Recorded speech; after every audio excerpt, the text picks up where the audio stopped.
who was shown this shape?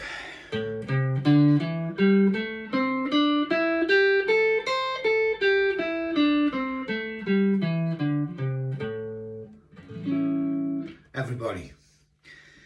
And when I learnt the shape, I learnt it and I could play it pretty quick, and I thought, okay, so what do I do with it?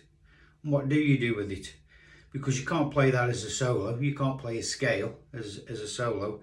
You got to get inside the scale, and inside any scale there lies licks, and a lot of the licks that have been played over and over again through decades through guitar players. So what we're going to do is we're going to have a look at just one lick that's inside these scales. Now you've got string bending in here, and I'm going to talk about how you bend a string, which looks easy but it isn't. We're going to do this lick through the 5 positions, okay? Because this lick you can play in any of the positions, and it's a great little bluesy lick. You need to learn the 5 positions first, or at least 1 octave of them. Usually from off the D string. So if I play what I've just played, okay, that'd be 1 octave. But most solo guitaring happens on, say, the last 4 strings. So we would start there. Okay, and that's where most of the licks that you hear on songs, that's where they happen, on the last 4 strings. So I'm going to bend the string. It's going to be the G string at the 7th fret. Okay, now when we bend the string, if you can see, I put 3 fingers on. I don't use 1 finger for a bend. It's, to be fair, it's quite uncomfortable for me to do that. So I will put 3 fingers on, but it's only that note that we're sounding. Now, if you check out one of my shorts, there's a little short where I'm doing this kind of thing. Now that's one of the best things you'll ever learn on a guitar. It's proper boring and you won't impress anybody playing it. But it teaches you to keep your fingers very close to the fretboard, which is what you need, especially if you're playing lead guitar. Okay, it's no good doing all this business. Your lead guitar is going to suffer. Okay, so I'm going to bend that string at the 7th fret on the G string with me 3 fingers on, because I need the strength to bend the string, although these strings are pretty light gauge.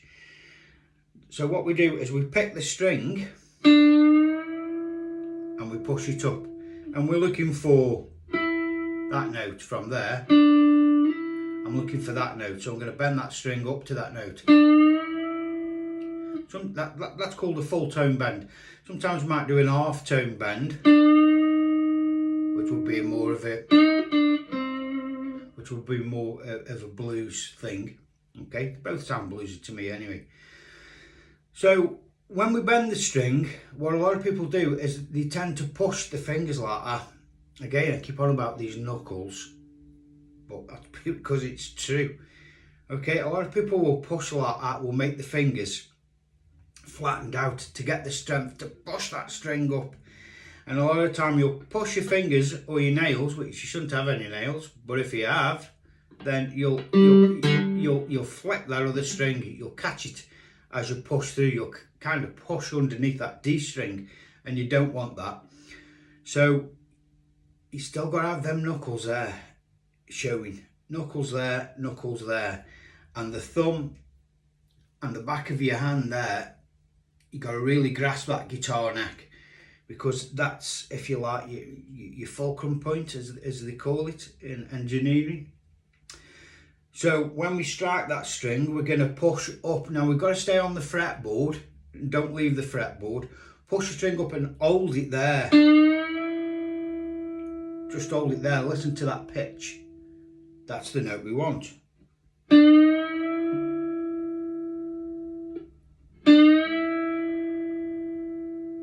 Okay, now that took me a while to get. Okay, so that's the only bend we're going to be doing. But if you notice, my fingers stay on.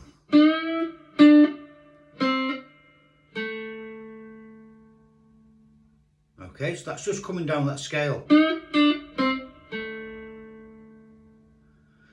So what we're going to do is slide that up, bend that up rather. Return back to that note.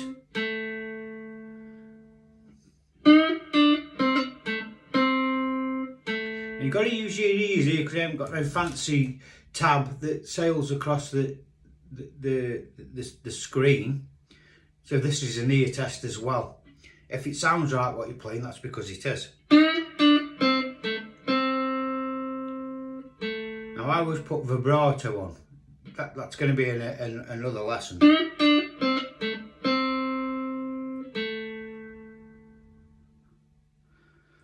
Then don't forget the scalers.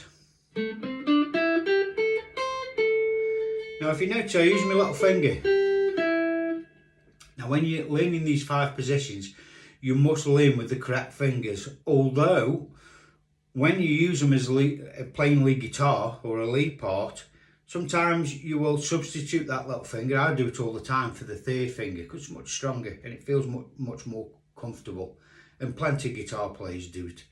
Although it will say is because of the position you're in, you should be using your little finger. We all play different. Okay, so the next one is on the B string at the 8th fret, and again I'm putting them 3 fingers on.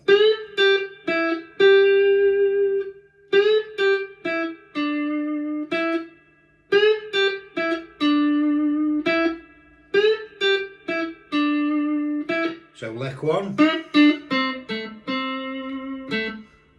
lick 2,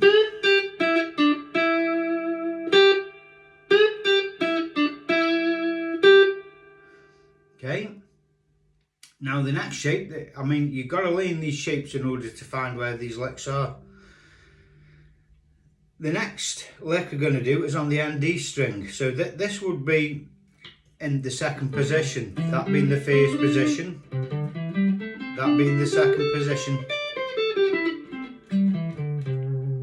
Okay, and we're going to go on the ND string at the 10th fret.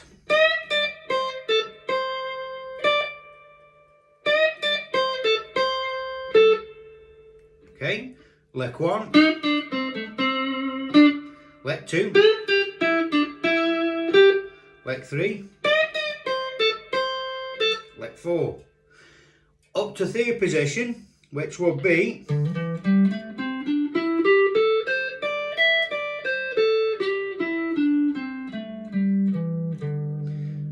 we're just interested in B string, 13th fret.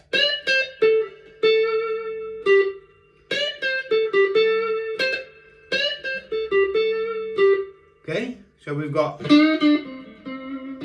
1, 2, 3, 4, up to next position, which will be, sorry, it wouldn't be there at all, it'd be, okay, and we're going to play, they're all the same lick. Now I'm using a pick scrape there. So what I'm doing to make that noise is I'm pushing my pick over the string before it, but I'm killing the note with my finger, so I'm not fretting the G string.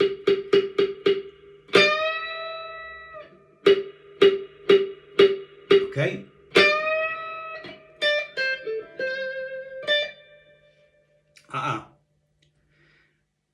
So that's 1, 2, 3, 3, 3, 4, and 5, 6,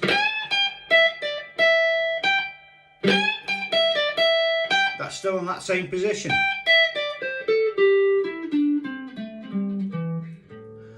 Okay, so you've got to know these positions and you'll know where the lick is. And then into the next position.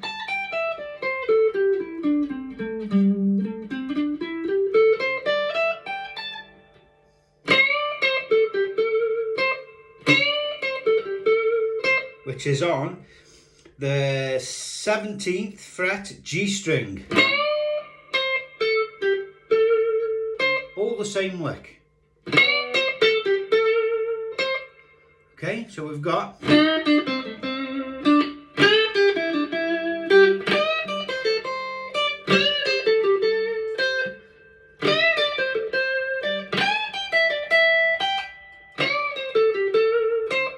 okay, that's what we've got. There's more, there's loads of licks. But this is one that I teach most people, and then I get them to play the lick over the top of something that I'm playing, usually in A minor. Or it might be a blues kind of feel. Which will be a 1, a 4, a 5, a 4, a 1, which is as old as time itself. And what we do is we apply that lick, okay? So this will be almost like an improvisation exercise. So that lick, okay, because all you know so far is just the positions, which don't sound very musical at all. So the way I would put it in there would be something like.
Okay, so there's many ways of popping in that lick, and then sometimes return. So I'm returning where I start, where just there. Okay, or wherever you choose to finish. Use your ear for that as you play it. If it's